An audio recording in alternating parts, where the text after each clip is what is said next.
Are you ready to live life to the full? Are you ready to rise up and live a life of honor?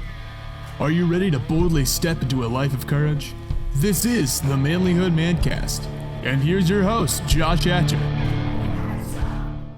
Hey, welcome back to the Manlihood ManCast. I'm your host, Josh Hatcher. Listen, if you appreciate what we've been doing at Manlihood, follow me. You can follow me on Instagram at josh.hatcher.author or at Manlihood as well at Instagram. I'm on Twitter, Facebook, all those places. Hop on and let's have some fun, okay? Don't be afraid to interact with me. Send me your stupid dad jokes, whatever you want to do.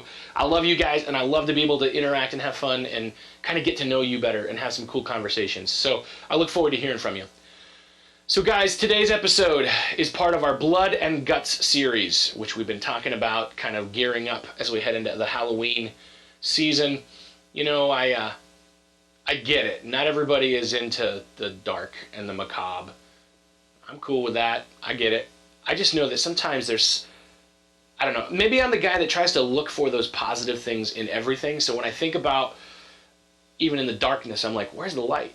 You know, and the darkness makes the light shine brighter. So, I don't know, it's kind of fun and interesting to think about things from that perspective. Today, we're talking about human sacrifice.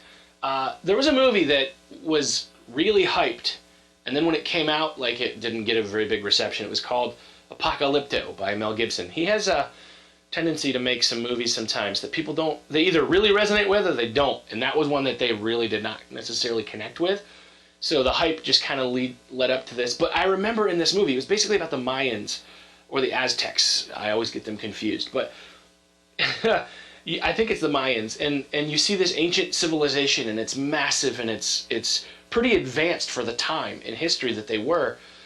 And then they had these giant pyramids, and at the top, they would sacrifice people. They would cut them open, and they would pull their organs out in front of like crowds of people while they would worship their deity. And this human sacrifice was required so that in their mind, the human sacrifice was giving blood as an offering to the gods so that they could continue on and they could have fortune and success or whatever. And I remember watching this movie, and it was like, whoa, this is weird. And I mean, I've read about the Aztecs and the Mayans, both of whom practiced ritual human sacrifice. And it's gross. It's disgusting. It's hard to watch.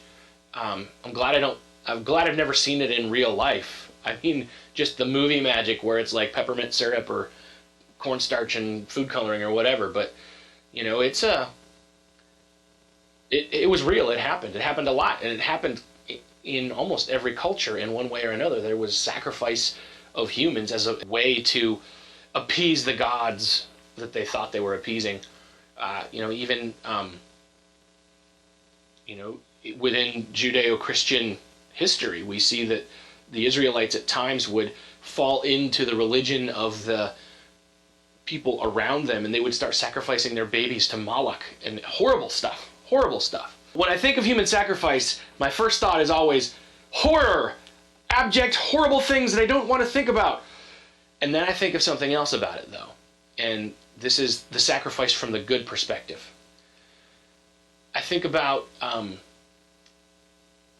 my father, who signed up for the Air Force during Vietnam, and he served, and he went through some hard stuff, and he was willing to give his life for his country. Fortunately, he didn't have to, but he almost did.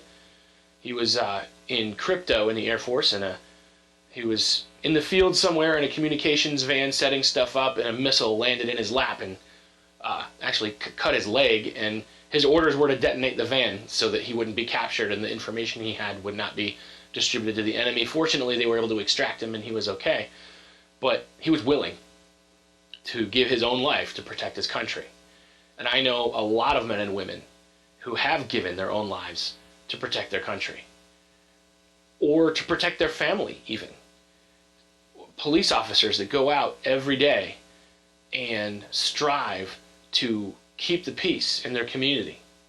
Now, I know we're in a time when that whole topic has everybody up in arms, and I get it. I do. I get it. There are some serious issues as a country we have to talk about.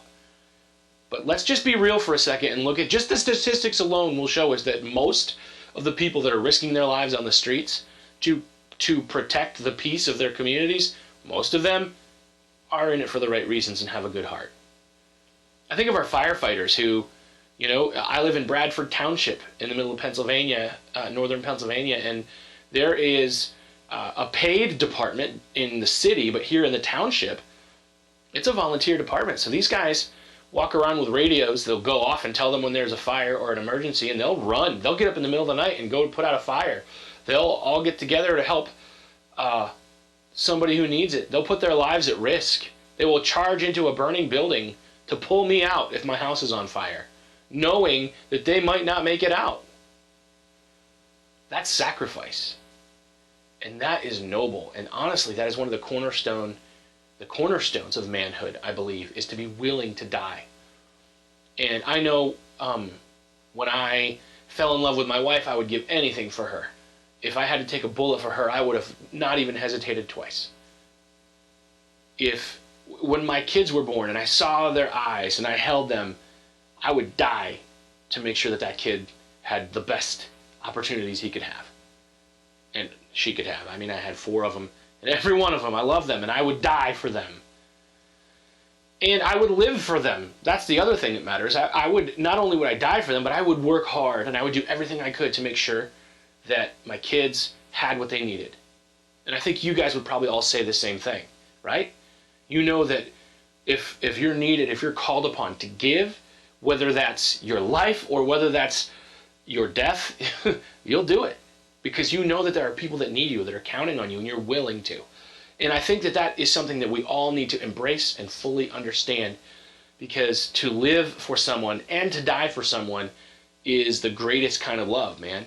And the rewards of being able to give it all, like being willing to give it all, even if you don't have to give it all, being willing to give it all is rewarding. I don't know, guys, these are things that I think about that keep me up at night. I think, hey, would I die for this person? Do I love them that much? Do I care about them that much? Sometimes the answer is no, and it probably shouldn't be that way. Even during all this coronavirus stuff, a buddy of mine is in healthcare, and he knew that when he was going to work, he could get sick. He could catch this. It was scary to him. But he says, I know that my job is taking care of people. My job is helping people be healthy. Fortunately, we didn't have very many cases in the area. He wasn't exposed to it, which honestly I think is kind of the story that's playing out everywhere, is that it wasn't quite as serious as they made it out to be, or they stemmed the tide enough that it wasn't as serious as it was made out to be. But the good news is he recognized his willingness to serve at any cost to make sure that the people in his community were healthy and safe.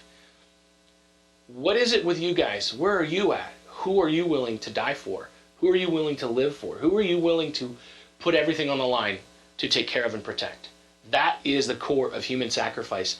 Not climbing up the stairs to a temple and having yourself disemboweled for the gods. That's baloney. Okay? But who are you willing to do everything to protect? All right, guys. This concludes our 4-part series on blood and guts and the strange and macabre and dark and gross. I appreciate you guys tuning into it, and I look forward to hearing from you. Please don't forget, join the Manlihood Man Cave on Facebook and go to manlihood.com/store and support the stuff that we're doing by buying some products there. I love you guys. I care about you guys, and I'll see you next time. Hey, man. I see you.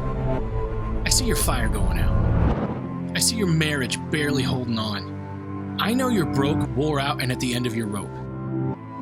I've been there. It sucks. It sucks the spark right out of you, till all you have is a pile of wet wood. It feels like it's never gonna burn. I can't fix your problems. I can't make her love you again. I can't lose 50 pounds for you or fill your bank account. But I can remind you of who you are. I can share some of my fire.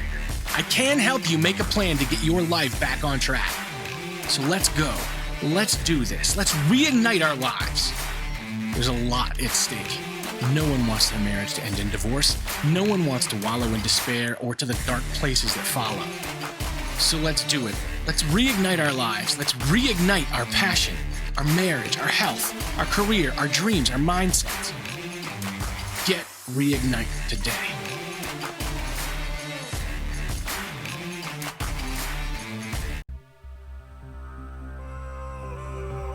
you want to be a better man, check out our website, manlihood.com, for blogs, videos, and more from our Manlihood team. And you can also join our private Facebook group, Manlihood Man Cave, where you can meet up with a band of brothers who will challenge you and help you on your journey of manhood. This episode's produced by Hatcher Media for manlihood.com. Be sure to subscribe and leave us a review on iTunes, YouTube, or wherever you're listening to the show. Tune in again for more of the Manlihood ManCast.